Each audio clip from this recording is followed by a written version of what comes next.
kugu soo gudbino xogaha qarsoon ee ay u baahan yihiin daawadayaasheena in faahfaahin dheeraad ay ka helaan qodobada aynu diiradda ku saari doono dhammaan waxay noqon doonaan fanaanka Sharma Boy ee da'yarka ah ee reer Muqdisho iminkana socdaal ku jooga dalka Djibouti oo shaaca ka qaaday in uu yahay nin balwad leh laakiin dadka qaar ay u arkaan in balwadiisa uu la dhuudhuumanayo.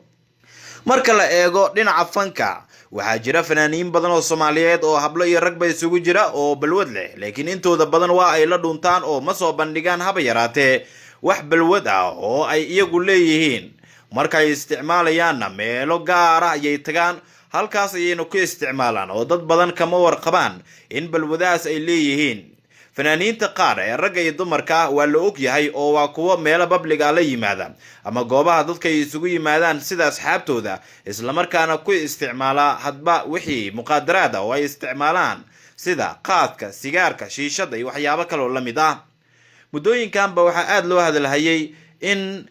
Sharma Boy uu yahay nin leh balwad. qaar ka mid ah taageerayaashiisa ayaana waxay wax iska weydiinayeen in wararkaas ay yihiin kuwa kutra kuteena oo aysan waxba ka jirin isla markaana la doonayo in fanaanka lagu dhaawaco sumcadiisa gaarka maadaama muddo aad u kooban uu ku hantay qalbiyada dhalinyarada Soomaaliyeed kuwooda fanka u janjeera waxaana uu xidigan sameeyay wacdaro aad u xoogan marka la eego halka fanka uu ka soo galay inta uu ku jiro iyo inta qof ee uu hantay. dad badan ayaa waxa ay aaminsan yihiin in Sharma uu taageero xoogan ka helayo abwaano iyo fanaaniin kale laakiin sidaa ma aha xaalku oo wiil ciyaalka xaafadda ah sida uu sheego isla markaana reer degmada wadajir ah gaar ahaan magaalada Muqdisho aad looga yaqaano. waxaa iminka uu fanaankan ku joogaa socdaal dalka Djibouti oo ka mid ah meelaha Soomaalida ay degto meelaha sida weyn looga isticmaalo qaadka. muuqaal kooban oo uu soo duubay Sharma Boy ayaa daawadayaal wuxuu ku sheegay in uusan cidna kala gabanin oo labadii isagu dhashay uu kala gaban waayay in balwad uu leeyahay sida daraadeedna cid kale oo uu ku xishmeynayo in balwadiisa uu qariyo aysan jirin taasi oo banaanka soo dhigtay in Sharma Boy uu xaqiiqsaday balwada uu leeyahay iyo waliba in uusan la dhuudhuuman. waxaana jirta in dad badan ay horay u sheegeen in Sharma uu aad u isticmaalo qaadka. marka la eego dhinaca kale waayaha uu ku qaadanayo xidigan iyo saaxiibkiisa Maslax Mideeye ayaa ah waayo aad u cajiib ah. madaxweynaha dalka Djibouti Ismaaciil Cumar Geelle casuumaad ay ka heleen ay ku joogaan gudaha dalka Djibouti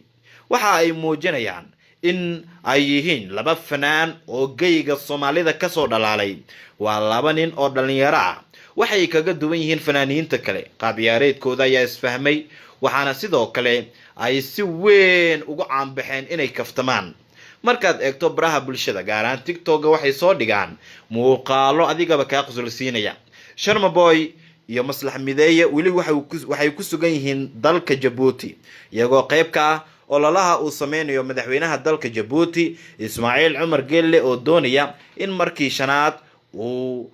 ku soo baxo doorasho ka dhacaysa dhawaan dalka Djibouti.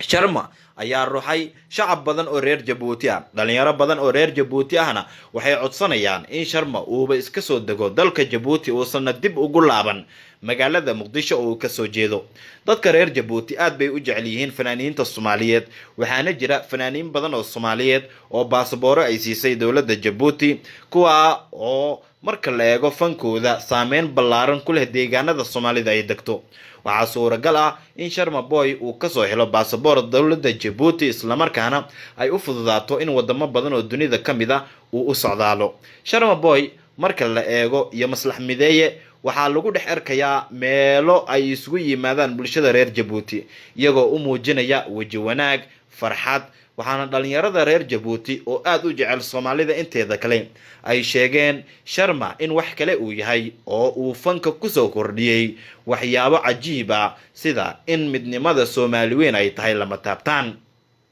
marka la eego Sharma oo ah raabariska Soomaaliyeed kuwooda ugu caansan waxaa kaga horeeyay dhinaca raabka isla markaana shanta Soomaaliyeed inuu taageersan yahay aad uga celceliya fanaanka kale ee Ilka Casaqays. laakiin Maslax Mideeye iyo Sharma Boy ayaa waxa ay u qaadeen dawladda Djibouti heeso horey aysan u qaadin fanaaniin badan oo Soomaaliyeed kuwaasi oo ay ku muujinayaan jacaylka ay u qabaan Djibouti, wanaaga madaxweynaha dalka Djibouti uu sameeyay shacabkiisa, sida dalkiisa uu u dhisay, sida shacabka ay ugu faraxsan yihiin dawladooda iyo horumarka ay gaareen oo ay leeyihiin si dhaqaaqa oo horumarka aad gaarteen dib ha uga soo laabanina.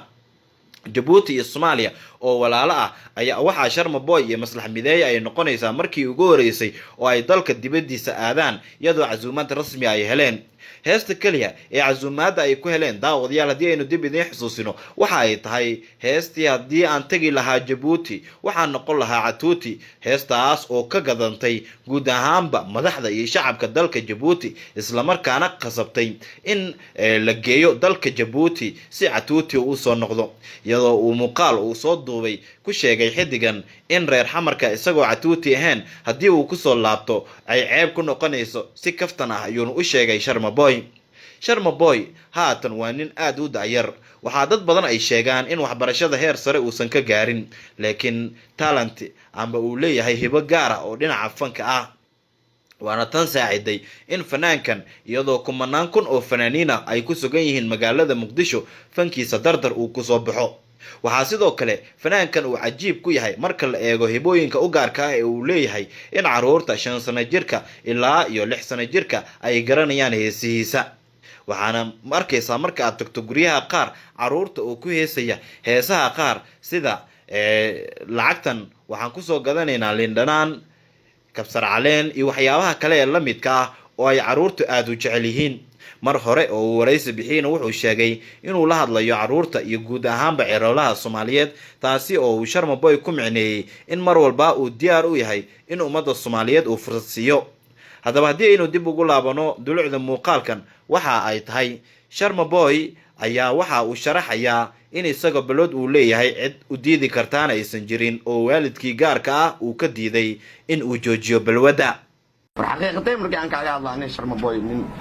professional ah ciladeeda ugu badan way noqon kartaa inaan balod leeyahay aniga taasna cid aan kala gambanaay malaha because waalidkayga aniga dhalay oo aloosh ugu soo qaaday maxaa la yiraahdaa taas ugu joojin waay qof kale oo bini aadan ugu joojinaya habeeraatee malahan. Soomaaliya xaqiiqatan markii laga hadlo maanta nin balod uu leeyahay nin ma lahan qasab ma hadii balod leedahay inaan ficil walba ku dhaqaaqo kadib qasabna maahan inaan wax walba sameeyo. halyeeygan reer Muqdisho ayaa ku jira waayo aad u wanaagsan oo noloshiisa wuxuuna taagan yahay mid ka mid ah riyooyinkii ugu muhiimsanaa ee uu ka lahaa in darajooyin heerkan oo kala ah uu ka gaaro fanka. ma uusan ku dhawaaqin Sharma xilliga uu soo gabagabeyn doono safarkiisa dhinaca dalka Djibouti, iyadoo dad badan oo reer Muqdisho ay sheegeen in durbadiiba aad looga xiisay fanaanka maqnaanshihiisana laga dareemay guud ahaanba magaalada Muqdisho oo xalfado badan oo reer Muqdisho ay dhigan jireen uu ruuxi jiray. waanaga intaa guud ahaanba muuqaalkan gaarka oo aynu diiradda ku saareynay alfanaan Sharma Boy oo xaqiijiyay in uu balwado leeyahay isla markaana uu